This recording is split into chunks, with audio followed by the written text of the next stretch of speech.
Bom, então vamos lá. Sistema digestivo. Nós vamos falar aí das patologias que mais acometem o sistema digestivo, desde a boca até o ânus. Não vamos falar de todas, porque algumas cirurgias são muito complexas, tá? Mas a gente vai falar de algumas condutas. Por exemplo, torção, são cirurgias mais avançadas, mas vamos falar aí de alguns procedimentos que podem ser feitos no quadro de torção.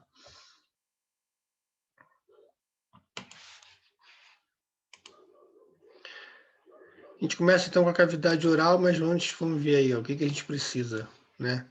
O que pode ser usado de antibiótico profilático no sistema digestivo? Todos esses antibióticos a gente pode escolher um. Normalmente a gente associa, tá? Sempre qualquer um desses antibióticos com metronidazol, tá? Amoxicilina, ampicilina, cefazolina. Normalmente a gente usa uma cefazolina com um metronidazol, tá? Cefazolina 22 mg por quilo, se for uma ceftriaxona de 30 a 50 mg por quilo. E o metronidazol, normalmente a gente faz de 10 a 15, porém, quando a gente tem um animal aí que tenha mais idade ou que tem alterações de enzimas hepáticas, né? Porque o metronidazol gera uma sobrecarga hepática, então a gente usa metade da dose, tá? Então, a gente leva isso em consideração quando a gente está lidando com um paciente que tem alguma hepatopatia, tá? A gente faz metade da dose, para não gerar uma sobrecarga muito grande e o animal não piorar o quadro hepático. Então, o sistema digestivo na cavidade oral, a gente tem esses procedimentos que são realizados na cavidade oral. Mandibulectomia, mandibulectomia. O que acomete? Normalmente são neoplasias, né? A gente tem tonsilectomia. Eita, tá errado aqui. Mia. Glossectomia, queiloplastia, as fístulas, né, oronasais, que são muito comuns em animais que deixam aquela boca aí cheia de tártaro, né, ou que tem alguma lesão dentária, mucoceles e rândulas. Essas são as patologias que acometem. Na verdade, não é cavidade oral, né? É cabeça e pescoço. Que a rândula ou mucocele pode acometer as glândulas anexas aí. Então, o que é uma maxilectomia ou mandibulectomia? A maxilectomia é a remoção de uma parte da mandíbula, da maxila, e a mandibulectomia é a remoção de uma parte da mandíbula, tá? Porque parte, porque a gente tira ela, são pedaços, né? A gente não faz uma total, porque o animal não vai ter como mastigar ou como deglutir. Então a gente faz normalmente até no máximo que a gente pode fazer uma M, né? Que é a retirada de um dos lados. A maxilec nem M a gente faz, né? Normalmente a gente faz segmentada. Tonsila é a excisão de uma ou de ambas as tonsilas. Glossectomia é língua, né? É uma excisão de uma porção da língua, tá? E essa aqui tem algumas consequências que a gente vai ver. Queiloplastia, dificilmente a gente faz, porque a queiloplastia é aqueles animaizinhos que nascem com lábio leporino, né? Aquela abertura tem normalmente associação à fenda palatina. E esses animais, normalmente, quando chegam com defeito, deformidades de genéticas, a gente não consegue chegar à clínica, porque são muito novinhos, acabam broncoaspirando aí o leite materno, né? Na hora da amamentação, e aí acabam indo a óbito. Então, raramente chegam para a gente. Quando chegam para a gente muito pequenininhos, a gente tem que esperar um pouco para eles crescerem para não submeter um animal tão pequeno, né, à anestesia. Então, a gente tenta colocar uma sonda para alimentá-los, para tentar aí, mas é difícil, né, a gente pegar um animal com essa patologia, porque geralmente eles vão a óbito antes de chegar para a gente. E quando chegam, alguns proprietários têm dificuldade aí de dar a assistência necessária que precisa ser dado para esses animais. Mucocélias são coleções de fluido olha aqui, ó, nas glândulas salivares sublinguais que se localizam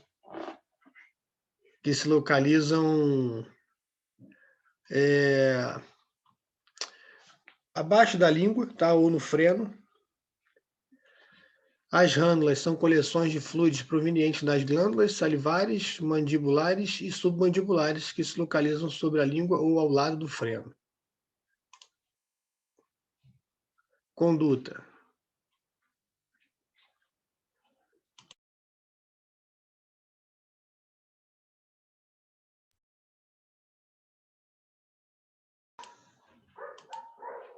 Vamos lá.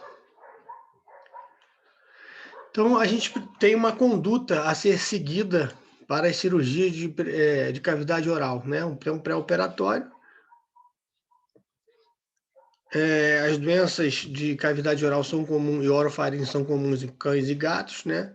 Elas incluem anomalias congênitas, como eu falei, traumas, né, do lábio leporino, traumas, corpo estranho, neoplasias, doenças de glândulas salivares e doenças periodontais, né, e doenças dental que normalmente geram aí, vão levar às fístulas. Então, essas são as patologias mais comuns que acometem esses sistemas.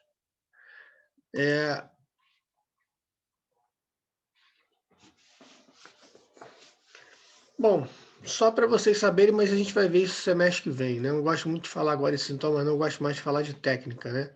Mas, normalmente, o que é comum a todas essas patologias aí é disfagia, celorreia, anorexia, sangramento bucal e halitose. Então, não precisa anotar isso, tá? Isso aí é para a gente semana que vem, só para vocês não ficarem muito perdidos.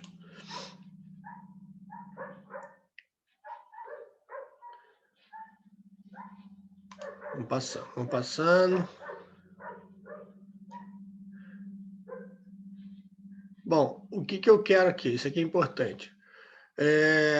Na conduta pré-operatória de cirurgias da cavidade oral, né, a gente tem que lembrar que a cavidade oral é bem contaminada, né? Então, a gente tem aí cálculo dentário. O cálculo dentário é o quê? É doença periodontal, é bactéria pura, né? Então, antes da gente fazer qualquer intervenção na cavidade oral, o ideal é que a gente certifique que da saúde, né, da cavidade oral, né? Se tem tártaro, a gente primeiro vai fazer o quê? A limpeza periodontal para depois, que é difícil, tá, gente? Não é muito fácil convencer o proprietário, não, tá? Porque são 2 procedimentos, né? Dá para fazer na mesma hora? Não aconselho, tá? Porque tártaro, aquilo lá, aquilo ali, a gente tira com ultrassom, e o ultrassom pulveriza as bactérias. Então, a gente primeiro deve fazer o quê? A limpeza do tártaro para depois submeter o animal a qualquer cirurgia de cavidade oral, tá? Para minimizar aí as complicações de contaminação e decência de sutura, tá? Então, a gente tem uma conduta primeiro aí, o quê? Tentar manter a saúde da cavidade oral para depois fazer algum procedimento, tá? Animais também que têm fístulas, né, oronasais, a gente pode também colocar tubos endotraqueais, né, no esôfago, né, pelo esôfago, tubos orotraqueais, fazer esofagostomia e fazer com que esses animais se alimentem às vezes, porque esses animais estão muito debilitados. Então, a gente tratar de possíveis infecções da cavidade nasal, né, por causa das fístulas são oronasais, e alimentar esses animais de maneira que diminua os riscos de fazer uma broncopneumonia aí, né? Então, a gente pode colocar aí sondas para poder alimentar e melhorar a condição clínica desses animais que estão muito debilitados às vezes. Então, já tem 2 condutas aí pré-operatórias que têm que ser estudadas, né?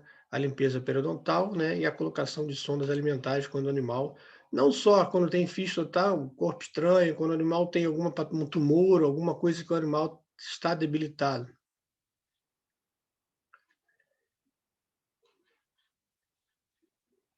Então, pré-operatório, então, antibióticos profiláticos e terapêuticos, que são mais utilizados aí na cavidade oral, a gente deu aqueles lá, mas esses aqui são os que mais a gente utiliza, tá?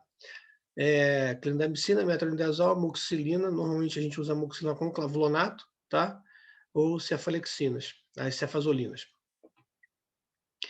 E a gente precisa fazer, gente, toda vez que for mexer em boca, a gente normalmente não faz esses antibióticos somente 30 minutos antes, tá? A gente precisa disso de começar 24 horas antes, né? Não sei se alguém já fez tártaro dos seus animais, né? Normalmente a gente começa aí com estomorgil, que é metronidazol com espiramicina, né? Potencializar aí o metronidazol. A gente começa 24 horas antes. Por quê? para poder atingir o pico de concentração ideal, tá? Metronidazol para pegar bactérias anaeróbicas e para poder atingir o pico de concentração ideal. Então, normalmente a gente começa 24 horas antes, quando for mexer em cavidade oral, tá? E aí, durante o transoperatório, né, ali o pré-operatório imediato, a gente pode associar uma cefazolina para potencializar a antibiótico terapia. Bom, então vamos começar a falar dos procedimentos. Então, entenderam até aqui quais são as condutas, né? A gente tem condutas para estabilizar o paciente quando ele não tem condição de comer, né? Principalmente no caso de neoplasias, que esses animais vêm muito, às vezes, em estado caquético. Então, a gente precisa fazer uma conduta para poder melhorar a condição clínica dele, que é fazer alimentação via sonda, caso animais que tenham neoplasia de cavidade oral, que não consigam se alimentar, e a limpeza periodontal para evitar aí as complicações de infecção no transoperatório e no pós-operatório. Consequência disso são as descentes de sutura. Então, a gente tem aqui a hemimandibulectomia, né, que é a retirada de metade da mandíbula, da maxila, desculpa. Hemimaxilectomia, retirada da metade da maxila, que é a figura A, tá? A rostral, né, que é essa parte aqui que vai até o canino, tá? A C, que é a pré, que pega um canino e a frente de um canino, pode ser direito ou esquerdo, tanto faz, pode cruzar aqui, ó, tá? A D, que é a M, maxilectomia central, né? Vai próximo ao canino até os molares, tá? E a E, que é a caudal, tá? Essa é a mais chatinha para se fazer, porque mexe aqui com a parte de globo ocular, né? A base do globo ocular, dependendo da neoplasia ou acometimento de comprometimento ósseo, tá? E com a estabilização de articulação aqui. Então, essa aqui é a mais complicadinha para se fazer, que tem mais complicações aí do ponto de vista técnico, tá? Mas todas elas não são simples para fazer, não, tá? Todas elas são chatinhas, são complicadas, sangra bastante, que a gente pega parte da cavidade nasal, então são cirurgias bem cruentas, né, que sangram bastante. E as mandibulec, a gente tem que, primeira coisa que vocês têm que ter em mente é isso aqui, ó, né? Qualquer parte que nós formos retirar, né, desse animal, principalmente quando a gente faz uma né, mandibulectomia total, o animal vai ficar com essa língua pendurada, tá? E isso para animais que vivem em apartamento é uma complicação, né? Que ele vai ficar molhando a casa inteira. Animais que vivem mais normalmente em casa, né, em quintal, não tem tanto problema, né? Mas isso tem que ser passado para o proprietário, para saber se ele está disposto a lidar com essas situações, tá? E aí a gente tem, né, a hemandibulectomia rostral, bem parecida a hemandibulectomia rostral, que é a B. A gente tem a A, que é a unilateral, tá? E a B, que é a rostral bilateral, que a gente tira dos dois lados. Eu tenho a C, que é a central, né? Eu tenho a D, que é a caudal, tá? E aí a gente tem a E, que é a hemimandibulectomia total, tá? E eu tenho a 3/4, né? Que a gente tira parte da mandíbula mais 3/4 da outra, tá? Então, são esses tipos de hemimandibulectomia que a gente pode encontrar aí. Como determina cada uma? Né? Depende do comprometimento das neoplasias. Isso normalmente é feito com neoplasia, tá, gente? A maioria, quer dizer, todas, né? A indicação são neoplasias, tá? E as neoplasias de cavidade oral, quando a gente quer... Quais são as neoplasias malignas, né, que acometem a cavidade oral, que são mais agressivas? São os melanomas, né? A gente tem os carcinomas, mas os melanomas aí são os campeões, tá? E a gente tem que dar uma margem de segurança, senão é uma cirurgia paliativa, né? E quando a gente quer dar uma margem de segurança, né, a gente não tem muito tecido para cortar e basicamente é mucosa e osso, né? Então você tem que fazer, quando você quer fazer uma cirurgia curativa, provavelmente você vai ter que escolher uma dessas técnicas aí de acordo com aí a localização do tumor, tá? Ficar tirando o tumor de cavidade oral sem a margem de segurança é uma cirurgia o quê? Paliativa, tá? Dá para ser feito? Dá para ser feito, mas saiba que vai voltar e isso tem que ser informado ao proprietário sempre, tá?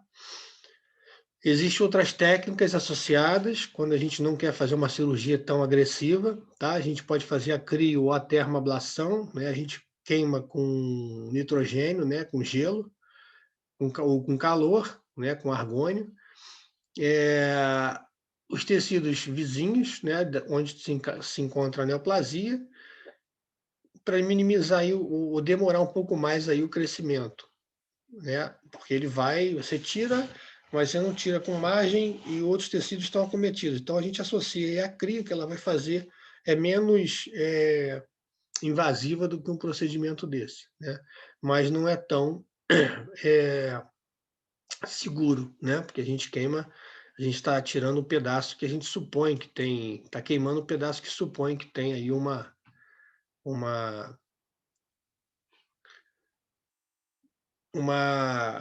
meu pai, uma lesão que se estende até um segmento, né? A gente não vê na verdade, a gente faz por suposição, né? A gente dá uma margem de segurança de 2,5 cm e aí a gente queima com nitrogênio ou com argônio.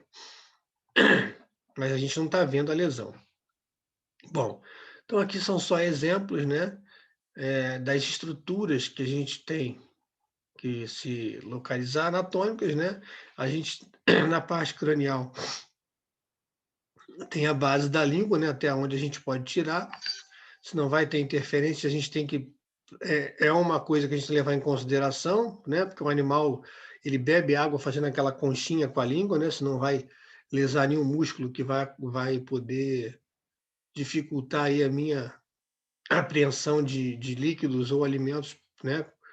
Então esse animal vai começar a comer comida pastosa o resto da vida, né? Porque não vai ter como ficar mordendo ou mastigando de forma, dependendo do segmento que vai ser removido. Então isso tudo tem que ser levado em conta, tá? E o proprietário tem que estar disposto aí a assumir essa condição nova do animal. Então, os cuidados que a gente tem que ter quando faz uma hemandibulectomia, né, ou qualquer procedimento nesse segmento aqui, são os vasos, né, que eles passam aqui entre a língua, né, e a mandíbula. Então, a gente tem que fazer a ligadura desses vasos, né, e tirar o segmento acometido, tá? E a ruptura dos músculos que prendem aí a mandíbula com a parte de mastigação. Então, suturar depois disso fica mais fácil, né? Porque aí aqui você tirou a parte óssea, isso aqui é só mucosa. E os fios que a gente usa para fazer essa sutura, né? Quais são os fios que a gente poderia usar aqui na boca? Sabendo que a gente tem um órgão contaminado, o ideal é a gente usar o quê? Um fio monofilamentar absorvível, né? Por quê? Tem baixa capilaridade, né? Então, tende a não absorver aí líquidos e secreções e contaminar o fio, né? Então, o ideal é dar pontos separados, e aí, se a gente tiver tensão nessa região, a gente dá preferência aos pontos do quê? Em 4 apoios, X, U ou DONAT. Normalmente a gente dá em ponto em U ou DONAT, tá? Para poder, ou em X, tanto faz. Aí vai depender da escolha aí do cirurgião, mas eu prefiro fazer ponto em U nessa região. Que também são mais o quê? Mais hemostáticos. A gente não faz o fechamento dessa parte aqui interna, né? Com fio, porque se a gente deixar fio, ou se fizer para evitar seroma, né? A formação de seroma do espaço morto, a gente tem que usar um fio monofilamentar também, ou Vicryl Plus, tá, gente? A gente pode associar aí um Vicryl Plus. Mas como é boca, né? Fica molhando sempre o fio, então absorvendo secreção, embora ele não absorva bactéria, né? A gente pode mudar a composição desse fio, então a gente prefere usar um fio monofilamentar. Muitos dentistas usam fio Vicryl mesmo, sem ser plus, mas o índice de complicação ele é maior, tá? Ué. Bom, então esse é o aspecto aqui, ó. Aqui na própria foto está mostrando, né, Vicril, né? Então, ponto em X, tá? Vicril. Esse é o aspecto que fica aí. Suturar essa parte aqui não é muito simples, tá?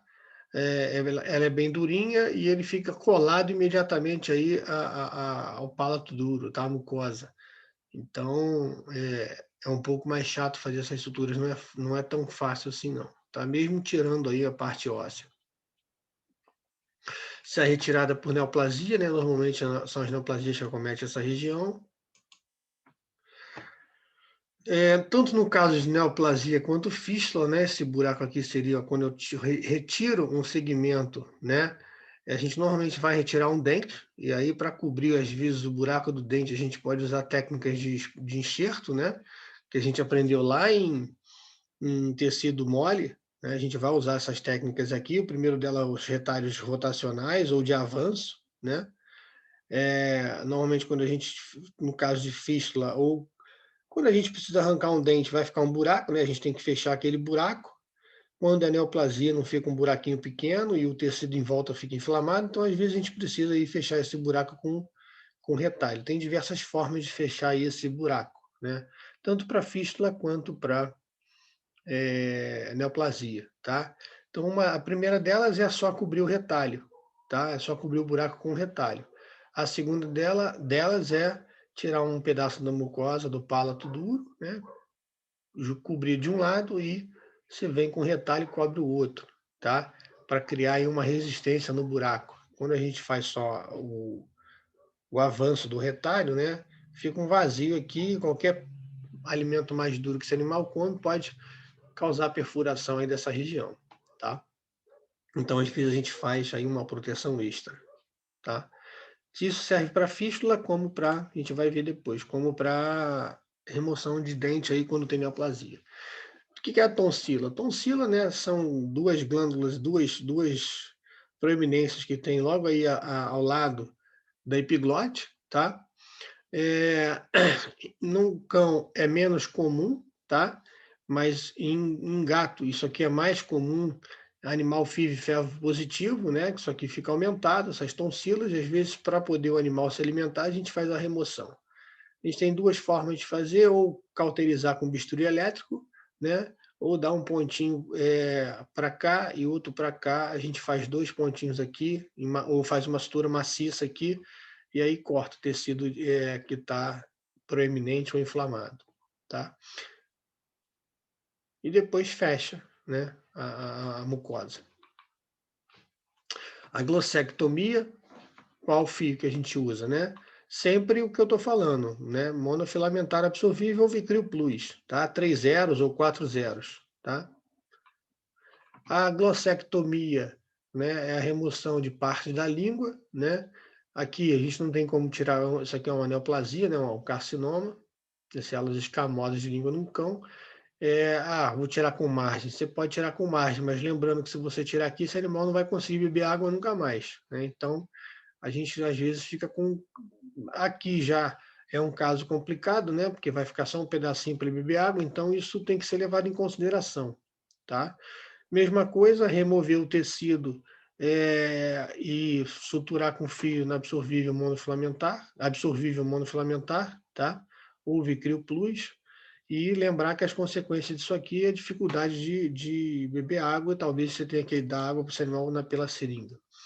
A queloplastia, né? Quando a gente consegue operar, lembrando que ele não tem, né, só essa deformidade aqui, é uma comunicação, às vezes, com a cavidade nasal, então você não é só fechar esse pedaço aqui, porque aqui embaixo fica aberto, então você tem que fechar esse pedaço que fica comunicando aqui com a cavidade nasal, tá? Então não é só chegar aqui e dar uns pontinhos, senão vai ficar aquele buraco aqui embaixo. Então você tem que abrir um flap, né? E abre um flap no lábio, né? E prende junto aí a parte de mucosa, e depois você vai fazer uma plastia aí para tentar fechar essa lesão aí da narina, tá?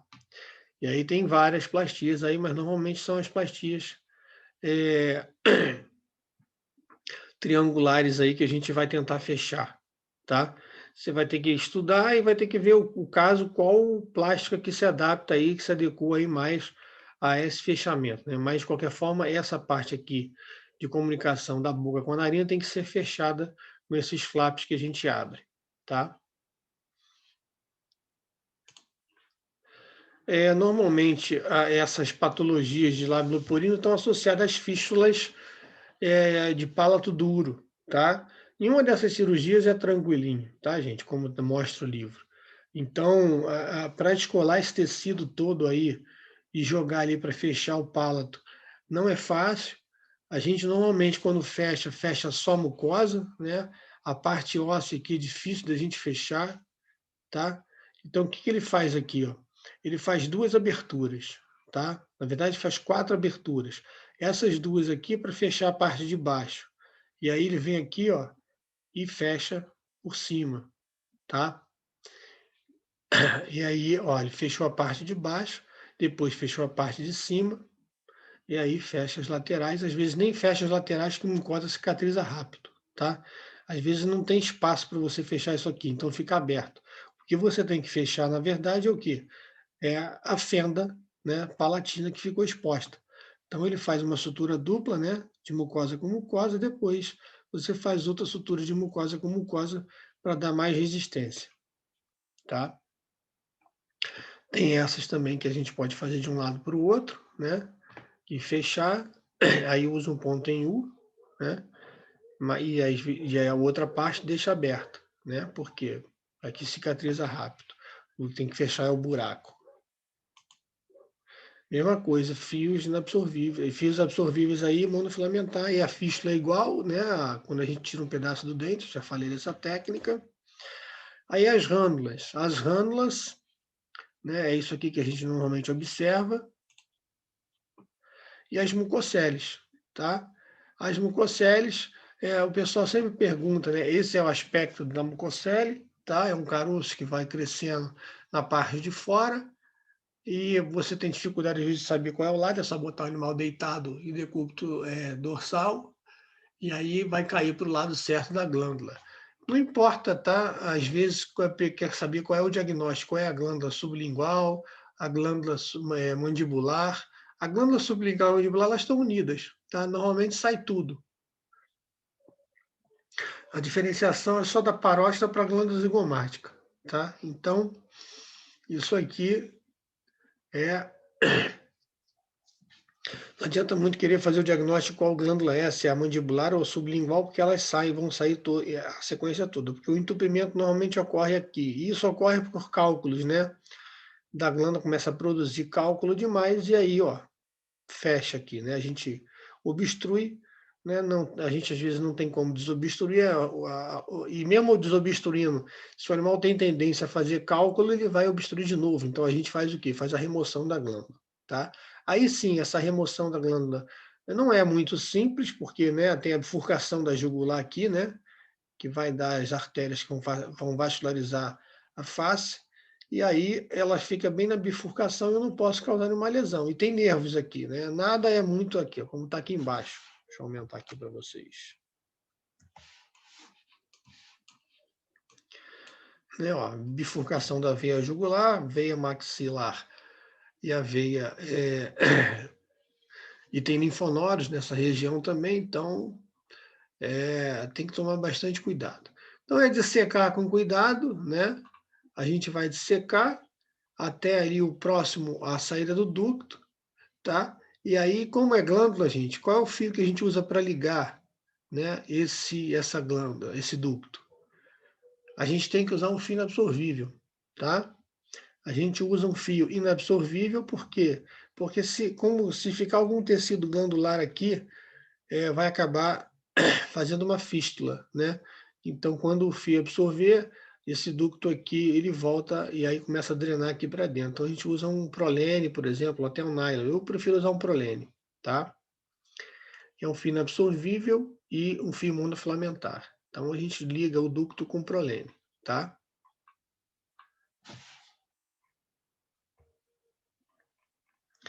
Ó, tem nervo aqui lingual, tá? A gente tem que tomar cuidado com a inervação e os músculos também, tá? E os vasos, a gente não pode lesionar os vasos, porque senão acaba fazendo uma isquemia nessa região e necrose. Então, a única complicação aí dessa cirurgia é... Ah, tem outra complicação. Se você deixar qualquer tecido, né? Porque no ducto, às vezes, pode ter um pouco de tecido glandular. E se você, na dissecção... Ah, como é que faz o diagnóstico, professor? Ultrassonografia, né? E normalmente sintoma clínico. Ah, se você optar em fazer uma punção, né? O que você vai encontrar é um líquido viscoso, tá? Você bota ele na ponta da luva e aí ele vai ficar colando, né? Isso é glândula salivar, é igual catarro, né? Agora, se você furar isso, gente, você vai ter que esperar cicatrizar. E esse ponto onde você furou vai ficar mais sensível. Então, quando você está dissecando essa glândula, soltando ela de todo o tecido, você não pode estourar. Se você estourar, provavelmente vai ficar algum tecido glandular aí e ele volta a encher no dia seguinte. Então, a maior complicação dessa cirurgia é deixar tecido glandular remanescente, porque quando a gente está dissecando isso aqui, fica muito sensível, fica muito fininho, né? E aí, normalmente acaba rompendo aí, acaba abrindo, e aí você se perde aí o que é glândula, o que é tecido inflamatório. Tá? Eu não gosto de puncionar, não. Tá? Eu peço para não puncionar para justamente não evitar aí esse tecido mais fragilizado que vai acabar rompendo. Quando romper, você pode pegar uma pinça hemostática e fechar o buraco e tentar continuar dissecando, mas se esvaziar, você vai ter aí certamente resquício de tecido glandular que você não vai conseguir definir o que é tecido de glândula e o que é tecido saudável ou inflamado. Ah, e aí o que acontece? Como essa estrutura, como essa região tem muitos vasos e nervos, a gente não fecha o subcutâneo, tá? Você pode botar um dreno aqui para drenar o seroma, tá? E no dia seguinte, se isso aqui ficar cheio, né, no pós-operatório, aí sim você pulsiona. Se o líquido que sair é serossanguinolento e não cola, é seroma. Se o líquido que sair é serossanguinolento e está colando, é porque tem tecido glandular ali. Você não vai operar nesse momento, você vai esperar cicatrizar, você vai esperar o tecido glandular se encher, se formar de novo, uma bolsa para você reoperar esse paciente, tá? Cavidade oral é isso, tá? São as principais doenças. Agora vamos ver esôfago, tá? Esôfago, a gente tem neoplasia, corpo estranho e hérnia, tá? Eu sempre digo que neoplasia é mais raro, tá? E essa semana eu acabei de pegar um caso de neoplasia que é inoperável, tá? Eu devia até colocar aqui para vocês, mas eu acabei esquecendo de colocar o caso. É inoperável porque é uma neoplasia de esôfago que está pegando todo o esôfago, ele vai desde a base do coração até o fundo do estômago. Então, é um tumor muito grande.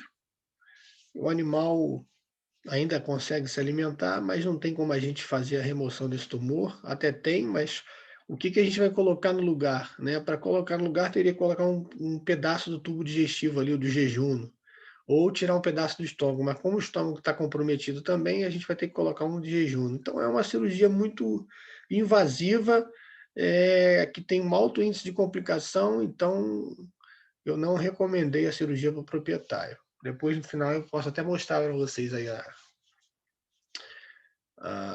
a tomografia. Corpo estranho, a gente normalmente não opera, né? A gente faz endoscopia para poder remover o corpo estranho. E hérnia, eu nunca peguei hérnia de esôfago, tá? Então é uma patologia mais rara. As vias de acesso, a gente tem cervical, torácica e abdominal. Abdominal, normalmente, quando é caso de hérnia, que as hérnias são normalmente ali entre o cárdia, né, e o estômago. E o esôfago fica normalmente entre essas três estruturas.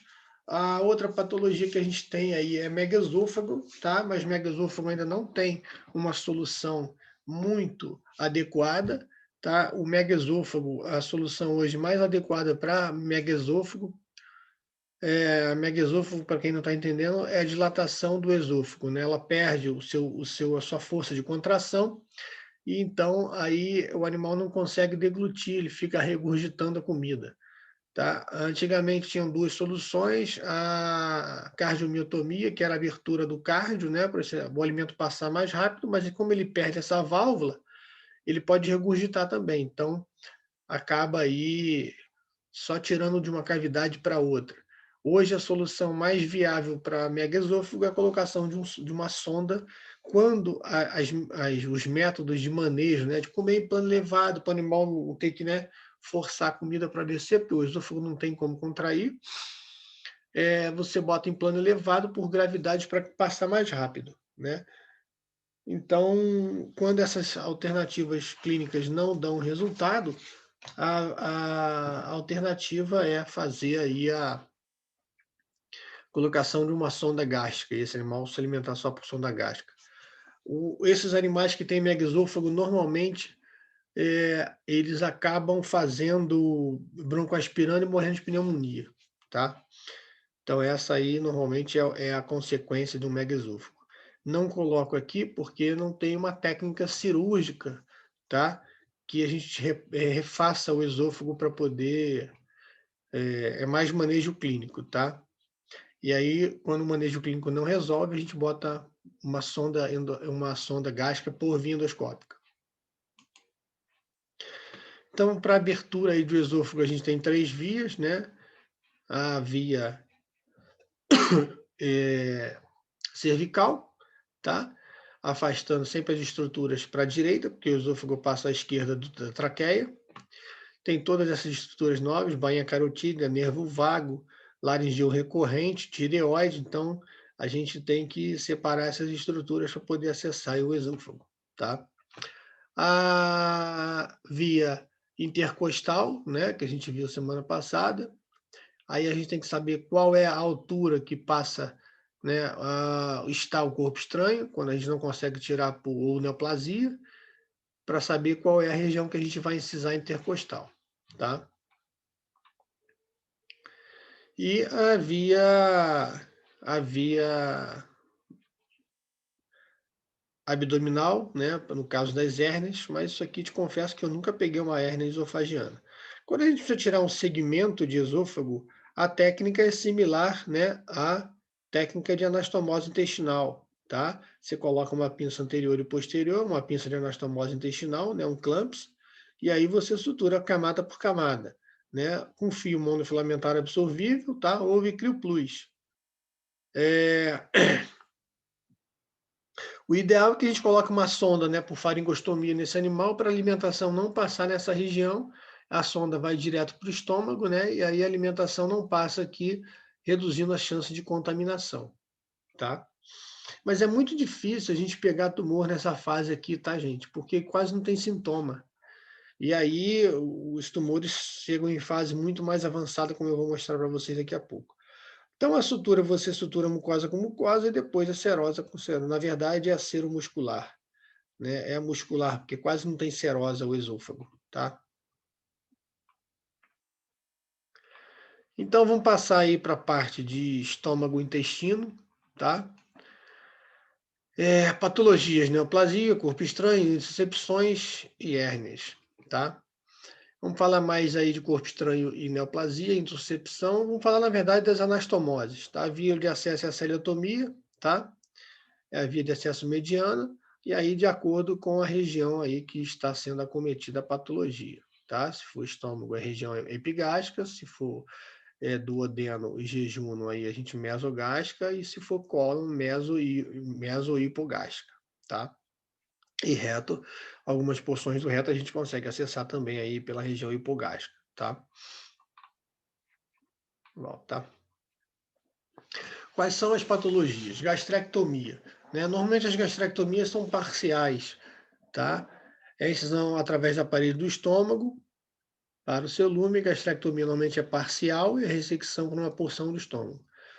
A gastrotomia é a criação de uma abertura artificial para o lume, tá? Gástrico, né? No caso de complicações aí, a gente pode fazer uma gastroduodenostomia, uma gastrojejunostomia. Quando a gente quer fazer uma derivação, a gente pode fazer também aí esses tipos de procedimento. Mas a gastrotomia é um dos procedimentos que a gente faz quando a gente coloca, por exemplo, a sonda do megaesôfago, né, direto no estômago, que se chama gastrostomia, tá? Então, eu tenho esses procedimentos para se realizar aí no estômago. A remoção parcial, né, a remoção total a gente não faz, e a colocação de sondas ou derivações aí do estômago para outras regiões, como aqui, ó. A gente também faz a gastropexia, tá? Que é o que? A fixação do estômago na parede abdominal. Essa gastropexia aqui, normalmente a gente faz quando a gente tem caso de torção, tá? E aí a redução do estômago, quando a gente faz a remoção de parte do estômago, normalmente é por conta de um quadro de Wolfram, né? De torção gástrica, porque esses animais fazem uma necrose. Quando o animal torce o estômago, ele compromete a vascularização, né? O tronco celíaco vai estar comprometido, o tronco celíaco vasculariza duodeno, pâncreas, estômago, fígado e baço. Tá? Repetindo, tronco celíaco vasculariza duodeno, pâncreas, estômago, fígado e baço. Tá? Então, quando você tem um quadro de torção, você tem a isquemia de todos esses órgãos, tá? Por isso que é um procedimento muito complexo, né? Quando você distorce, você, além de liberar um monte de radicais livres, né? Você vai ter a isquemia de reperfusão aí desse órgão, né? A isquemia e reperfusão, e aí que é o desafio aí do pós-operatório dos quadros de torção gástrica. Então, quando a gente faz a gastropexia, é justamente para fixar esse estômago, né? Para ele não rotacionar de novo. Eu não sou muito favorável a esse procedimento, não, tá? Mas tem muita gente que ainda faz. Porque mesmo fazendo esse procedimento, às vezes o animal consegue torcer. Quando o animal, eu prefiro tentar mudar o manejo alimentar, tá? Para que não torça mais, porque isso é manejo, do que fazer essa fixação. Eu já tive casos de animais terem feito essa fixação, torcer e sair rasgando tudo. A gente tem também aí a remoção do piloro, que é a pilorectomia, tá? E isso ocorre às vezes no caso de animais que têm pancreatite recidivante, né? Faz uma reação inflamatória, uma constricção desse piloro, tá? E aí a gente faz uma abertura desse piloro aí, que é só um corte ali naquela região de musculatura, tá?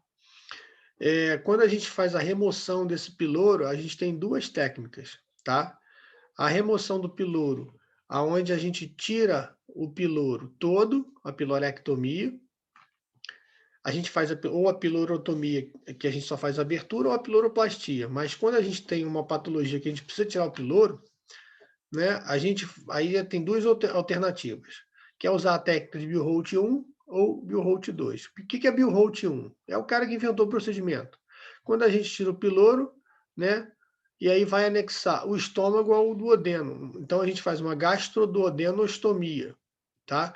A gente tira o piloro e vai unir o duodeno ao estômago. Então a gente faz uma gastroduodenostomia. Isso é chamado de Bill-Holt 1. Quando a gente tira um pedaço do estômago, tá? E junta, faz uma gastrectomia parcial, incluindo o piloro, e que a gente faz a união do jejuno, tá? Com o estômago, ou seja, uma gastrojejunostomia. A gente chama Bill-Holt 2. Bill-Holt 1, então, é o estômago com duodeno. E o Bill-Holt 2 é estômago com jejum, tá? A pilorotomia é feita em uma incisão através da camada serose muscular e a abertura só do piloro, tá? A gente não vai na mucosa. A piloroplastia é a mudança de forma e função, tá? Então a gente tem aí, quando a gente aumenta essa válvula, a gente vai ver agora aí. Ih, não botei desenho, né? Não botei desenho, então vou ter que desenhar para vocês. Ai, Jesus. Vamos lá. Canetinha. Bom. Deixa eu ver onde é que eu posso fazer isso.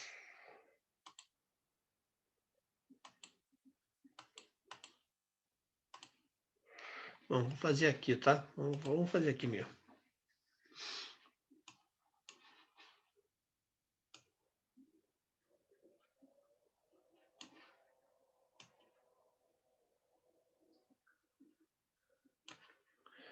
O piloro tá aqui, tá, gente?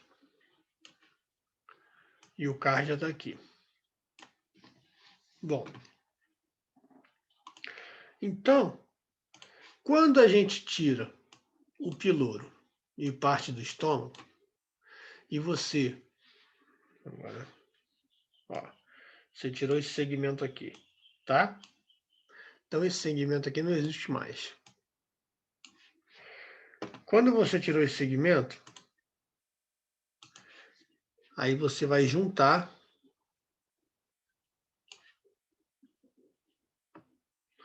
Espera aí, não ficou bom.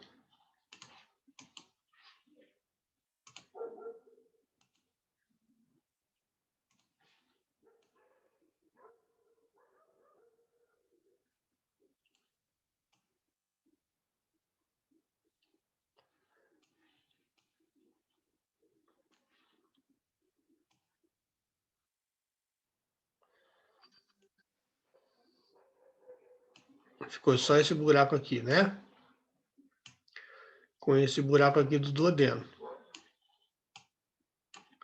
Então, quando você tira um pedaço do estômago, né? Você tirou o piloro lá, e você vai juntar o duodeno com o estômago, o que é? Biholt 1, gastroduodenostomia, tá? Então, quando você junta essa parte aqui, você faz uma gastroduodenostomia, tá? Então, isso é uma gastroduodenostomia.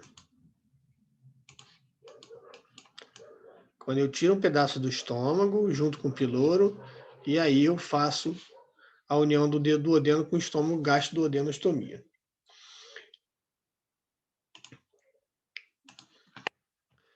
Mesmo, deixa aquele desenho, podia ter deixado. Agora eu vou tirar um pedaço do meu estômago.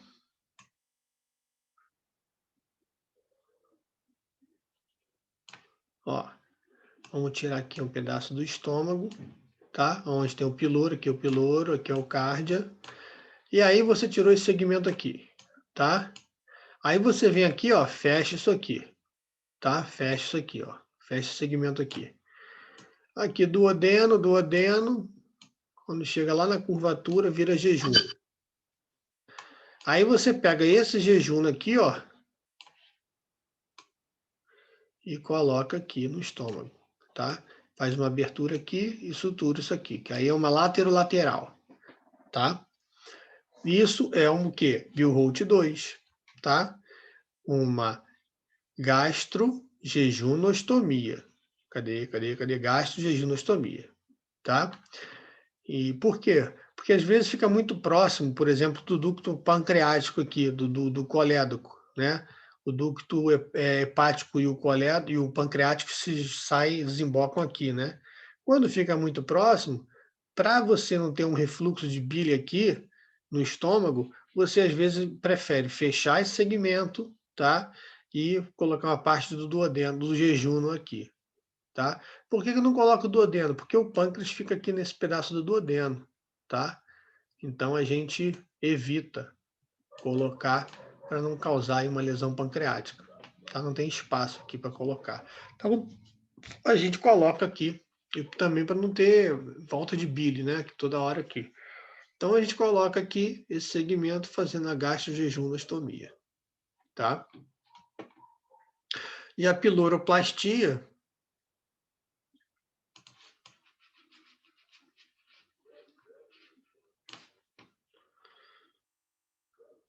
a pilorotomia é só a abertura do piloro, tá?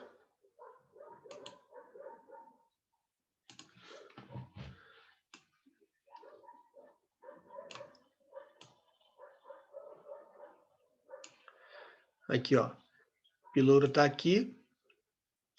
Você vem aqui e faz uma abertura, tá? Você corta essa musculatura aqui do piloro. Cortou essa musculatura, o alimento passa direto, tá? A piloroplastia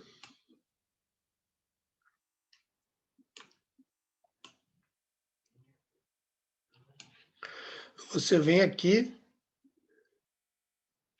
faz uma incisão em toda a estrutura e você pode suturar ao contrário. Aqui é X, aqui é Y. Então, você sutura a ponta X, estou em 2Y, peraí. A ponta X com a ponta Y. Então, você vai fazer a sutura ao contrário, aumentando essa musculatura quando tem estenose, tá? Então, o alimento consegue passar aqui de forma mais eficiente, tá? Então, essa é uma alternativa. A outra alternativa é fazer uma abertura em Y, tá? E fechar em V.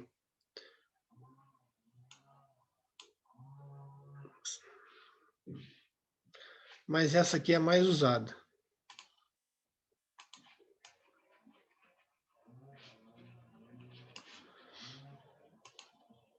Bom, o que você precisa saber? O estômago não tem muitas bactérias, tá? Tem uma bactéria que vive aí no estômago, a Helicobacter pylori, que não causa muita infecção, tá? São essas bactérias que conseguem viver na mucosa estomacal. Bom, então eu preciso saber a flora microbiana do intestino, tá? Quanto mais próximo do cólon, mais contaminado é, do reto, tá? E eu preciso saber das camadas. O que interessa para o cirurgião é a camada seromuscular e a mucosa. Tá? A gente tem outras camadas histológicas, mas isso não importa para o cirurgião. O que a gente trabalha normalmente é a seromuscular, tá? E a mucosa. São essas camadas que a gente utiliza aí para fazer a escolha da técnica que a gente vai trabalhar no intestino. Tá? Normalmente, a gente tem duas técnicas que a gente viu lá na aula de fios e suturas, né? Como é que eu escolho? Por exemplo, normalmente a gente tem na clínica Vicryl, Prolene e Nylon, né? São os fios mais encontrados. Normalmente a gente não tem o monocril. A gente pode fazer uma sutura com Prolene, né? Quando a gente quer fazer uma sutura de todas as camadas, né? Uma sutura total, né? Quando eu vou, o ponto vai na luz. E se eu quiser usar o Vicryl, eu tenho que fazer obrigatoriamente o quê? Camadas separadas, né? Se eu usar o Vicryl aqui direto, ele é o quê? Absorvível, multifilamentar. Vai absorver líquido da luz e vai contaminar o fio. Aí absorve bactéria também, e aí pode romper a sutura.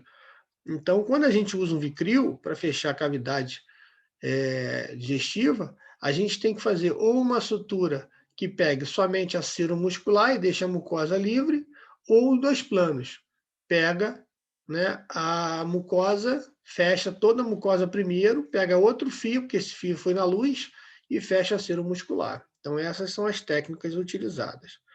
Né? E quem vai fazer prova de concurso tem várias nomenclaturas. Eu não gosto de usar essas nomenclaturas porque é mais trabalho para vocês e você acaba confundindo. Né? A gente pode fazer o Lambert, foi quem inventou essa sutura em 1825, sutura de serosa com serosa, que também é chamada uma sutura invaginante. Um House incluindo a submucosa e a sutura em um plano. Posteriormente, a gente tem as suturas aí em dois planos, tá? E tudo isso para não ir na luz, tá? E contaminar a sutura, contaminar aí o fio. Mas a sutura mais segura aí foi inventada em 1951, né? Que tem os melhores resultados, que é a sutura em plano único, né? Então, se é uma sutura em plano único, o fio que a gente deve usar é um monofilamentar, né? De preferência, um monofilamentar absorvível, tá? Então, é a sutura de Gambi. Gambi, né, é uma sutura que pega todos os planos e coapta muito bem as bordas. Então, essas são as suturas feitas aí na... Mas eu prefiro chamar, né, das estruturas, porque você já tem dificuldade de lembrar. Eu não cobro muito esses nomes, tá? Mas quem for fazer prova de concurso, isso cai em concurso direto, tá? Então, a gente tem aí também os padrões de sutura. Tanto faz utilizar padrão ponto contínuo como padrão ponto separado, tá? Eu prefiro usar contínuo, tá? A gente tem aí padrões de suturas invaginantes também, tá? A gente faz uma camada primeiro embaixo, né? A total, e depois invagina para proteger, porque se você fez uma total, todos esses fios aqui foram na luz. Então, e além de absorver fluido, ele está contaminado. Então, você pode fazer uma invaginante. Em cão, isso é muito difícil fazer no intestino, tá? No duodeno, no jejum, no colo. Por quê? Por causa da luz, né? Porque se você fizer isso aqui, você está diminuindo a luz. Isso normalmente é feito no estômago. No estômago eu faço com bastante frequência, tá? Porque no estômago não tem problema de luz. Então vamos entender melhor isso aqui, né? Então, quais são as camadas que você tem para suturar? Serosa, né, que seria um Lambert, a seromuscular e a total. E ainda tem o quê? Só a mucosa, tá? Mas em animais, essa sutura de só a mucosa no jejum não dá para fazer, tá? A mucosa é muito fininha, ela se desfaz. Então você só consegue suturar aí numa bexiga, num estômago, né? No jejum não tem como a gente suturar aí. No duodeno até às vezes dá, tá? Mas no jejum é praticamente impossível. Então você tem que fazer uma sutura única, né? E uma sutura única, ou você usa um fio monofilamentar absorvível, ou um Vicryl Plus, ou você escolhe fazer uma seromuscular, tá? Que é uma opção também, que é essa aqui, ó, deixa a mucosa livre e aí faz a seromuscular, tá? A única consequência disso aí é sangramento, mais sangramento aí no pós-operatório, porque essa mucosa fica sangrando um pouquinho até ela cicatrizar, e cicatriza em 24, 48 horas, tá? Então, quando você dá uma... Então, tem, ó, 3 padrões, tá? Seromuscular, total, tá? Ou mucosa e seromuscular, tá? Então, tem 3 padrões aí que você pode aplicar no sistema digestivo, tá? E lembrando que no jejum você não consegue fazer as duas, tá? Seromuscular e mucosa. E ainda tem a Gambi, né? Então tem, na verdade, 4 padrões de sutura.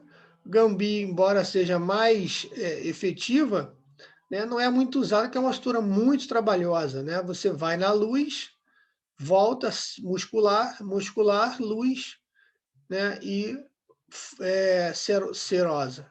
Então fecha. O ponto, olha aqui como é que vai coaptar as bordas perfeitamente, porém é bem mais trabalhosa, né? Uma vez o anestesista perguntou, pô, por que você não usa Gambi se é mais segura? Aí eu falei, vou usar a Gambi hoje então.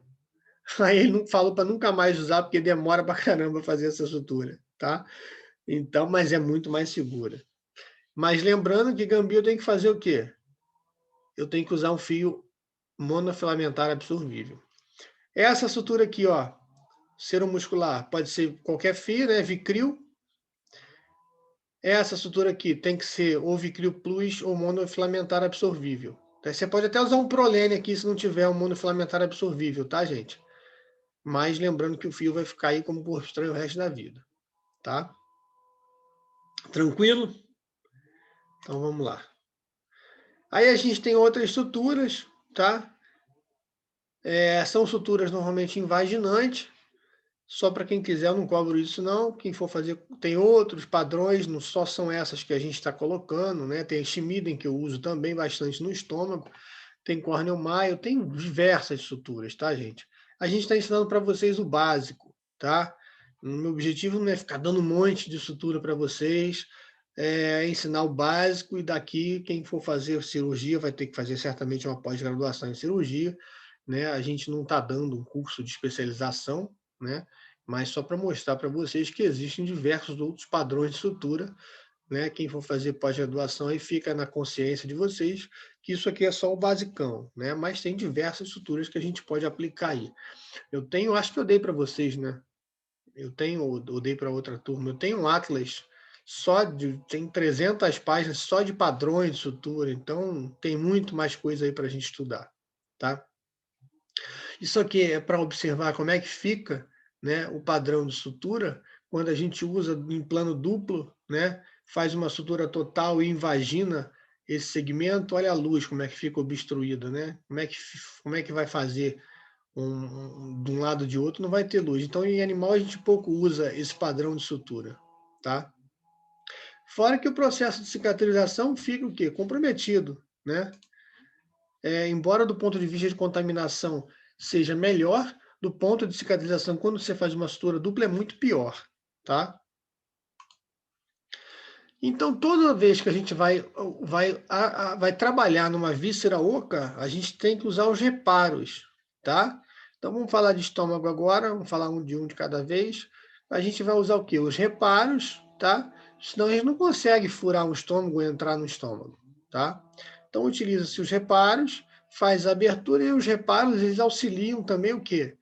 No fechamento, né? O estômago, quando a gente faz uma abertura no estômago, a primeira coisa que pula, salta aos olhos, é o que? É a mucosa. Então, no estômago, a gente consegue fazer com tranquilidade, né, uma sutura de plano a plano, mucosa e cero muscular depois. Então, você vem aqui, ó, fecha a mucosa, né, e depois vem fechando a cero muscular, tá?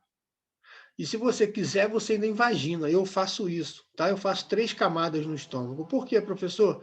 Porque é para liberar o animal o mais rápido possível, tá?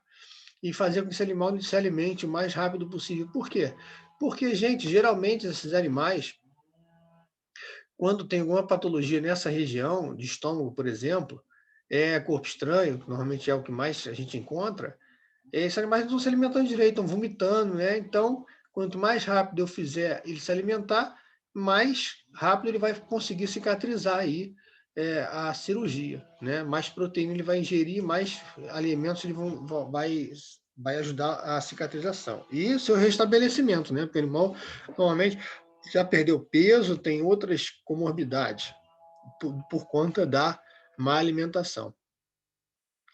Então, ó, abriu, né? Fechou, a gente pode fazer uma sutura contínua e depois vem invadindo aí a sutura contínua. Até pode fazer uma sutura total e aí tem margem para a gente depois invaginar a sutura, quem quiser fazer uma coisa mais simples, tá?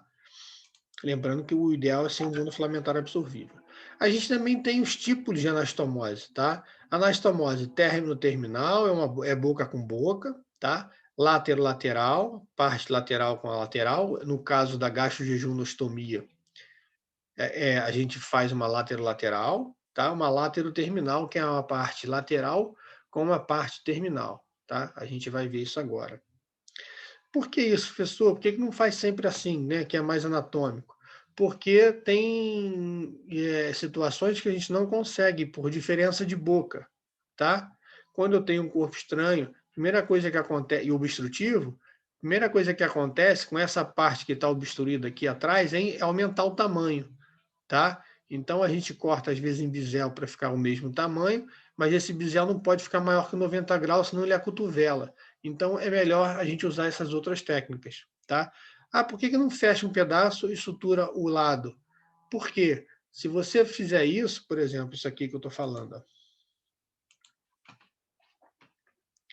né? A gente tem uma boca aqui desse tamanho e eu tenho uma boca aqui desse tamanho, né? Por que você não fecha isso aqui e encaixa isso aqui, professor?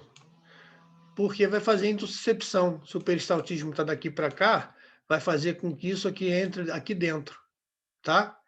E aí é, vai gerar complicação da mesma forma, tá? Então a gente não faz isso.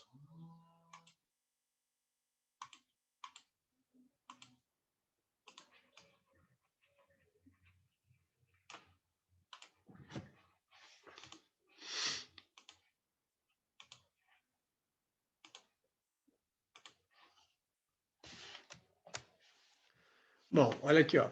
É isso que acontece. Primeira alternativa vai fazer um bisel para ficar igualar o tamanho. Quando o tamanho está igual, você passa um fio em cima e embaixo, sutura a parte de baixo primeiro, quando tem que ficar virando, depois sutura a parte de cima, tá? Quando a boca é diferente, aí você vai fazer um corte em bisel, mas mesmo assim, sutura embaixo na borda mesentérica, na borda antimesentérica, sutura essa parte de baixo, depois vem suturando na parte de cima, tá? Então é assim. A anastomose, então, ela pode ser feita em um plano único, com fio monofilamentar absorvível, ou em 2 planos. Isso aqui não dá para fazer, como eu já falei, tá? Fazer invaginação. Isso é para medicina. A gente não faz esse tipo de cirurgia. Por quê? Porque o segmento não comporta, vai ficar sem luz. Nunca esquecer de fechar essa borda antimesentérica, o aumento, tá? Por quê? Essa brecha aumental aqui, se entrar uma alça aqui, pode garrotear, tá?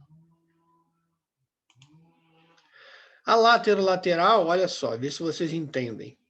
A lateral, você junta primeiro uma borda com a outra, tá? Sempre colocando pinça de anastomose intestinal, ó, para não passar conteúdo. Você vai só fixar, tá? Sem abrir, sem nada. Fixou, agora você abre as duas bordas. Sutura a parte de baixo primeiro, sutura a parte de cima e invagina, tá? Para a sutura ficar protegida. Por que você faz essa fixação e essa invaginação? Para proteger a sutura e para a tensão da sutura não ficar na anastomose, e sim ficar na seromuscular, que é a camada mais forte, na seromuscular, tá? Aqui, todas as duas, interna e externa, tá? Olha aí, ó. Isso é uma visão de uma sutura, plano total. Olha o brocotoma que fica aqui, invaginante, olha aqui, ó. Tá? Isso é feito em humano. A gente não faz porque é muito mais... não tem luz, né, suficiente desse tamanho para sobrar espaço para fazer isso, tá?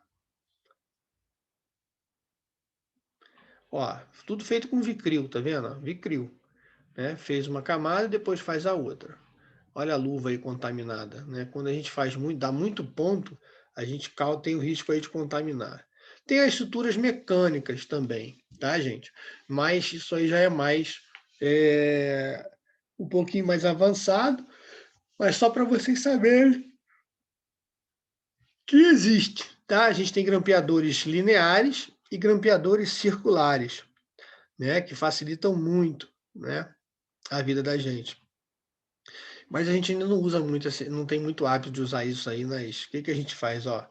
Pega aqui, ó, grampeia, faz uma sutura dupla em ponto em um intercalado e aí terminou a sutura, né? Bota esse pedaço aqui na base do grampeador, fecha ele grampeia e corta ao mesmo tempo, tá? As suturas circulares para anastomose, mas aí tem perto do reto, né? Tem que entrar uma parte pelo reto, né? Tem uma ogiva, que você sutura essa ogiva com uma sutura de bolsa de tabaco num segmento, depois você junta, aperta o gatilho, ele grampeia tudo circular e dando ponto certinho, tá? Mas isso aí é o quê? Não é tão utilizado aí na veterinária, que esses grampeadores, além de ser descartáveis, são um pouco caros ainda. Os lineares até que tem um valor aí até acessível, né? Em torno de R$ 400. Os circulares são um pouquinho mais caros. E são todos descartáveis, tá? Só servem para uma cirurgia. Você tem a carga, né? E o grampeador. Só para vocês saberem que existe. Isso é mais usado que em videocirurgia, tá? Porque a parte mais difícil da videocirurgia é dar ponto, tá? Então, isso é usado mais aí na videocirurgia. Bom, então aqui é o exemplo do que acontece, né? O corpo estranho, por exemplo, olha aqui o que acontece, tá? Quando ele obstrui, né? O segmento que está obstruído, para frente fica vazio, né? E para trás fica tudo demasiado, tudo inchado, tá? Então dá essa diferença de boca, tá? Olha aqui, ó, a diferença de boca. Então dá essa diferença de boca, tá? A característica de corpo estranho linear é o enovelamento do intestino, tá? Na ultra, se vocês lerem enovelamento do intestino, isso é importante saber, porque cada vez mais as pessoas não estão botando o diagnóstico, estão usando o nome técnico, né? Então, quando aparecer lá alças intestinais em forma de novelo, né, enovelamento de alça ou pregueamento de alças intestinais, aí suspeita aí de um corpo estranho linear, tá? Então, quando é obstrutivo, ó, eu tenho que verificar se esse segmento não está necrosado, olha aqui, ó, já tenho uma parte de necrose, né? Então, uma sutura aqui provavelmente vai gerar aí um risco maior de descência, né? Porque eu tenho uma área necrosada, então o ideal é tirar aquele segmento que está machucado, tá?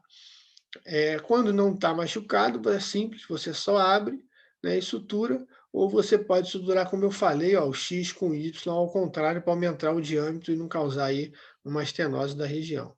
Tipo de ponto, você vai escolher os pontos que você quer dar e o fio, né, de acordo com a técnica que você escolher, tá? Então, repetindo, se for uma sutura total monofilamentar absorvível, se for uma sutura parcial, se tiver só Vicryl, você vai ter que fazer uma parcial. Ou faz a mucosa primeiro, se for jejum não dá para fazer, você faz só uma muscular e deixa a mucosa aberta, tá? Então, só para vocês terem noção, né, isso é uma cicatrização de uma sutura em plano único, tá?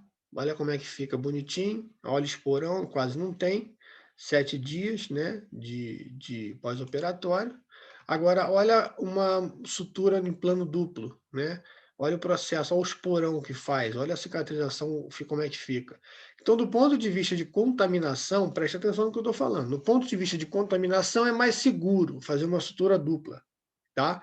Do ponto de vista de cicatrização, é pior, tá bom? Então, eu tenho aí maior risco de inflamação no meu pós-operatório. Então, a cicatrização, ela vai ser mais complicada, tá? Quando eu faço uma sutura dupla.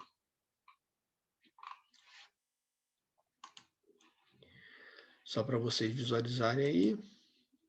Aí tem alguns aspectos que a gente leva em consideração, aspecto da cavidade, aderência, né, aparência do alça com epíplo, né?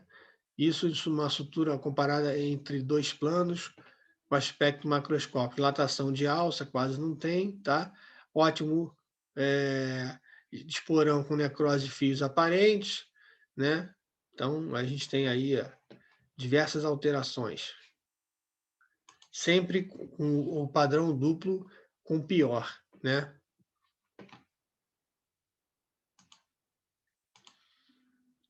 Bom, agora vamos falar aí de duodeno, né? Desculpa, cólon e reto, tá? Aí já não tem mais corpo estranho, tá, gente? Porque daqui, ó, daqui para cá, válvula ileocólica ou ileocecal não passa, tá? Ileocólica não passa. A válvula ileocólica aqui, o corpo estranho aqui não passa nessa região. Então, normalmente obstrui aqui quando ele chega até aqui, tá? O que acomete mais aqui são as neoplasias, tá? E aí é uma área importante, por quê? Porque, olha só, quando você tira um segmento, você tem que levar em consideração essa vascularização, tá? Olha aqui, ó. Eu tenho aqui a mesentérica cranial, tá? Ó, a mesentérica cranial, e aí você precisa saber, né, qual o segmento que está sendo comprometido pelo tumor, tá? Porque você vai tirar, você não pode deixar tirar um pedaço aqui, porque acaba o quê? Ficando sem vascularização, principalmente aqui, ó, no colo descendente, tá? Quando você tira um segmento que a mesentérica cranial se junta com a mesentérica caudal, ó, né? A vascularização desse segmento, então você vai ter que tirar até uma parte onde tenha suprimento vascular suficiente para vascularizar. Se for mais próximo da mesentérica cranial, né, da artéria, quando a mesentérica cranial é na base, né? Aí ela vai dar as jejunais, né? E a artéria aqui, ó, a cólica média, a cólica direita e a cólica esquerda, tá? Então, ó, a cólica esquerda se junta lá embaixo, né? Com a artéria mesentérica caudal, tá? Ó, elas vão se juntar aqui. A cólica vai se juntar com a cólica esquerda, né? Então, você só vai tirar esse pedaço quando esse suprimento aqui conseguir vascularizar, né? Essa parte. E aqui igualmente, tá? Então, você vem aqui, ó, vai tirando. Se uma das partes ficar escura, é porque não está dando suprimento. Então, você vai ter que ir tirando até chegar o mais próximo possível aí das ramificações. Então, a gente tem que se atentar a tudo isso nessa região aqui, tá? Quando a gente está falando aí de cólon, de reto, desculpa, aí vai depender de onde esteja o segmento, a via de acesso, né? Se tiver aí na região do acetábulo, a gente vai ter que fazer uma incisão abrindo aí a parte óssea, a bacia, né? Então, aí é bem mais complicado. Ou você opta, se tiver a oportunidade, de fazer isso aqui, ó. Tá? A gente vai colocando reparos e vai puxando a mucosa, vai fazendo reparos e puxando o intestino, o reto para fora. Tira o segmento e dá os pontinhos, tá? Se for possível, se for mais próximo ao ânus, é mais fácil fazer isso, tá? Até ali a base a gente consegue fazer. Quando a gente precisa fazer a ressecção total, ó, vai puxando, né? Faz uma incisão e corta. O que a gente tem que fazer é separar bem esses tecidos para poder fazer a anastomose de forma correta, tá?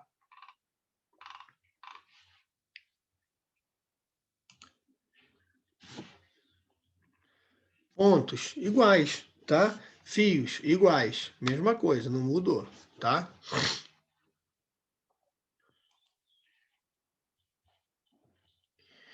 Região perineal, aí a gente tem que dominar as técnicas de plastia, né? Porque quando a gente tem normalmente tumores, pega toda essa região, consequência de lesão, o esfíncter anal externo e perder o controle de defecação, tá? Então a gente tem que prestar atenção quando está diante de uma situação dessa, provavelmente a gente vai ter que fazer plastia, ou da base da cauda, ou aqui da anca do animal, a gente vai ter que puxar aqui uns retalhos para poder cobrir essas lesões.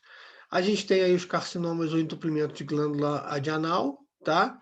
É só fazer a remoção, a gente faz uma incisão lateral, disseca a glândula e aí o fio que a gente usa para ligar o ducto é o mesmo que a gente usa lá na boca, né? Monofilamentar absorvível, inabsorvível, tá? A gente tem as hérnias perineais, o diagnóstico da hérnia é fácil, normalmente diagnóstico clínico, né? O que é uma hérnia? É a separação de alguns músculos, os três músculos principais é o levantador do ânus, o músculo coxígeno e o esfíncter anal externo, tá? Aí você vai ter que identificar quais são os músculos que estão afastados e fazer a união desses músculos. Só que a união desses músculos tem que ser feita com fino absorvível. Normalmente a gente faz com prolene, tá? Por quê? Porque músculo não cicatriza, não se regenera. Ele cicatriza. E a cicatrização, como a gente sabe, só atinge 80% da sua força de tensão. Então, se a gente usar um fio absorvível, o que vai acontecer? Vai forçar ali o conteúdo e vai acabar fazendo uma nova hérnia. Então, a gente usa um fio inabsorvível, que é o prolene, para poder servir como se fosse uma tela, tá?